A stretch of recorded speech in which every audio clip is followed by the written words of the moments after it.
The Prince and the Servants. Once there was a bad and jealous queen. She had a kind and beautiful daughter. Many princes from many countries wanted to marry the princess. The queen said to each prince, "Before you marry my daughter, you have to do something for me." And then she gave him an impossible job. When he couldn't do it, she said, "Now you will die," and her woodcutter cut off his head. "You will never marry," she said to her unhappy daughter, and she laughed. Prince Charles was the son of a poor king in a small country. He heard about the beautiful princess. He said to his father, "I want to marry her." "Never!" cried the king. "The queen will kill you. You are my only son. I cannot lose you. There are hundreds of beautiful women in the world. You don't have to marry this one." But the prince was very sad. He couldn't eat. He couldn't sleep. In the end, his father said, "Go then. Go to the princess. I hope you will do better than the other princes. I hope I will see you again." The prince was very excited, and he danced round his rooms. He ate a lot of food and got strong again. Then he began his journey. He had no servants, because his father was poor. "I'll find servants on the way," he said. After a short time, the prince saw a small mountain. "What is that mountain?" he thought. "It wasn't there before." He went nearer. It wasn't a mountain. It was a very fat man on his back, asleep. The prince went near him, and the fat man woke up. "What are you doing here, fat man?" asked the prince. "I was asleep," said the fat man, "and now I am not asleep, because of you." "Why were you asleep?" "Because I had some food this morning. Now I want my lunch." "What did you eat this morning?" asked the prince. 10 chickens and 100 cakes," said Fat Man. "Will you be my servant?" asked the prince.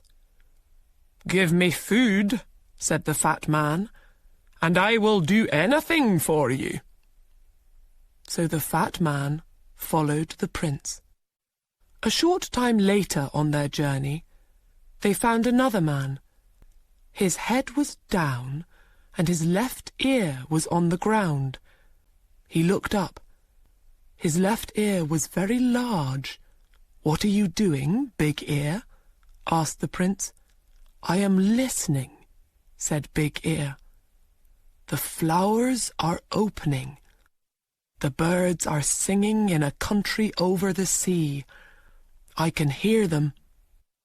"What can you hear in the house of the beautiful princess?" asked the prince. "People are crying. Another prince is dead. Will you be my servant, Big Ear?" "Yes," said Big Ear, "I will." A short time after that, they saw 2 long things by the road. "What are they?" "Trees," said Fat Man. They went nearer. "They're not trees," said Big Ear. "They're arms. The longest arms in the world." A little later, they saw the man's head. "You are a very long person," said the prince. "I can be longer than this," said Long Arms. "Come with me, Long Arms," said the prince. "Be my servant." So Long Arms followed the prince. Next, they saw a man with a hand over one eye. "Is there something in your eye?" asked the prince. "No," said the man. "I can see a long way. I can see through things, buildings, mountains, water. When something is near me, I have to put my hand over one eye. Then I can see it." "Come with me, Quick Eyes," said the prince, "and be my servant." And Quick Eyes followed the prince. They went on their journey, and the sun got very hot. The prince opened his coat. They came to a man by the road. He wore 2 thick coats and a large hat. They could not see his face. He said, "I am cold, cold, cold." "Why are you cold, cold man?" asked the prince. "The sun is very hot, and our coats and shirts are open. We are hot." "When I open my coat," answered Cold Man, "the sun disappears. It snows. Everything dies of cold." "Come with me," said the prince, "and be my servant. But please don't open your coat." Cold Man went with the prince. Prince Charles and his servants arrived at the city, and the prince went to the Queen. "I want to marry the princess," he said. "What do I have to do?" The Queen answered, "You will have to do 3 things. Do them well. Then you can marry the princess." "What is the first thing?" asked the prince. "I have a beautiful blue jewel. Yesterday it fell into the river. Bring me the jewel before the sun goes down." The prince went back to his servants. "How can we find the jewel?"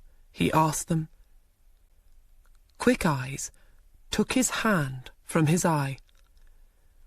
"I will look for it." He went to the river.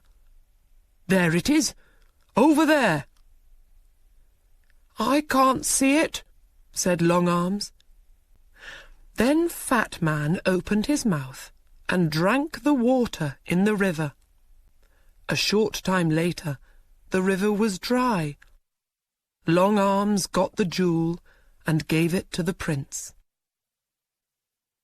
The Queen was very angry when she saw the jewel. Then she said, "Tomorrow I will give this prince a very difficult job." She thought hard. She did not sleep that night. The next morning the prince woke up early. He went to the Queen again. "You are hungry after your long journey," she said, with a cold smile. "I have 30 chickens outside. Eat them before 12 o'clock. I do not want to find 1 chicken leg." "Can I invite a friend?" the prince asked. "I do not like eating without a friend." "You can ask 1 friend," said the Queen. The prince left. "He will die this afternoon," she said to her daughter, and she laughed. The prince went back to his friends. "Come with me, Fat Man," he said. Fat Man quickly ate the 30 chickens. Then he ate the Queen's other animals, the bread in the kitchens, the fruit on the trees, and the vegetables in the ground. "Now what can I eat?" asked Fat Man.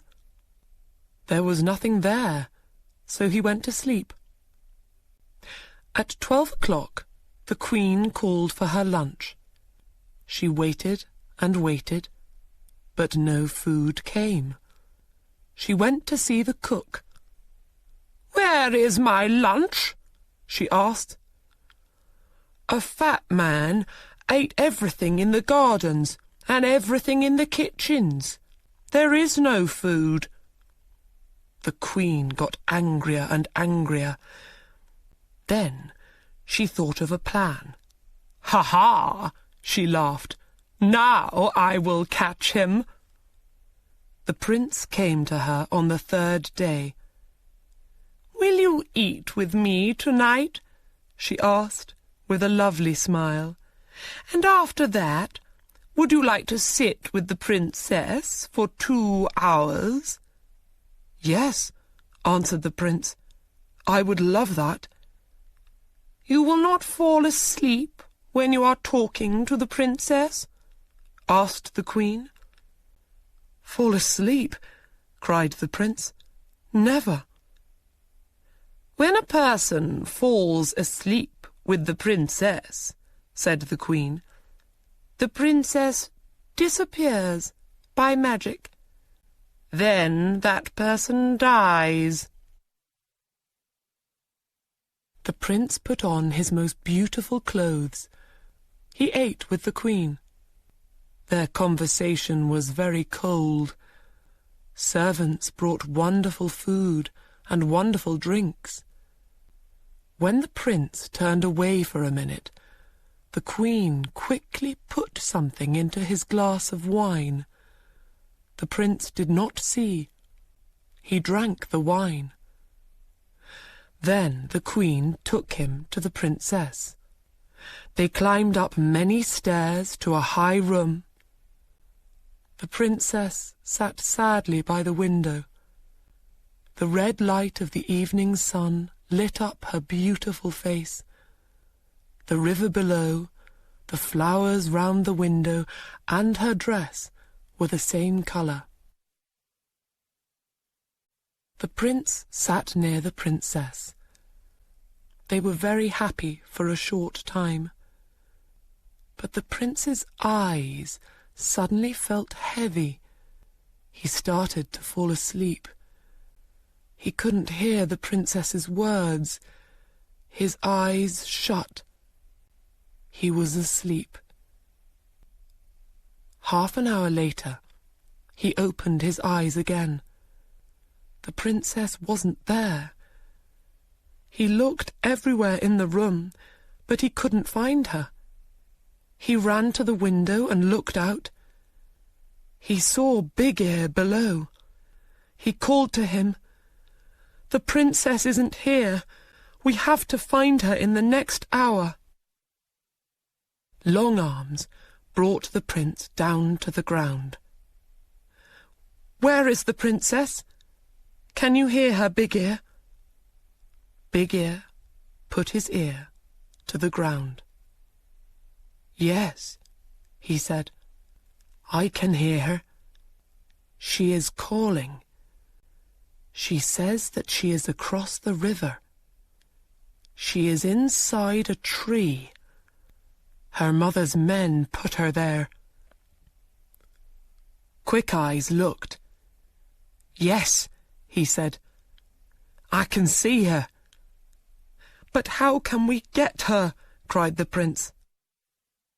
"I have an idea," said Cold Man, and he opened his coat. Snow fell. Everything went white. Cold Man jumped into the river, and the water was ice. They ran across the ice and brought the princess back. Long Arms put the prince and princess back through the window into the high room. They sat down, and the door opened. The Queen came in. She could not speak when she saw the princess. She gave them a cold smile. "We are having a very interesting conversation," said the prince. "We are talking about trees and rivers." "Come with me," said the Queen. "It is night. Your bedroom is ready. Your servants can sleep there too." The prince said good night to the princess, and he and his servants followed the queen. She took them to a big room. The queen shut the door. She ran to the cook and said, "Make a great fire under their room." After a short time, the room got very hot. The prince went to the door, but he couldn't open it. "I can hear a great fire below us," said Big Ear. "This is wonderful," said Cold Man. "I feel really warm for the first time in my life." "Open your coat, Cold Man," said the prince. When Cold Man opened his coat, the room got colder again. "That's better," they said. The queen listened at the door. She heard them. She ran to the cook and said, "Make the fire hotter." Cold Man smiled. "I am warm again," he said. "They are cooking us," said the other servants. "Take off your coat," said the prince. The prince took Cold Man's coat away. "I am too cold," said Cold Man. "Please give me back my coat." Snow fell in the room. The prince could not speak because he was too cold. Fat Man cried. There was ice in his hair. The queen came to the door. She listened. Nothing. "They are dead now," she said. She opened the door. The prince and his servants ran out of the room. "Let's go and sit by a fire," said the prince. "My face and hands are blue with cold." The queen could not win. She knew that now. So she left the country. The princess married the prince, and they lived happily. And the good servants lived with them.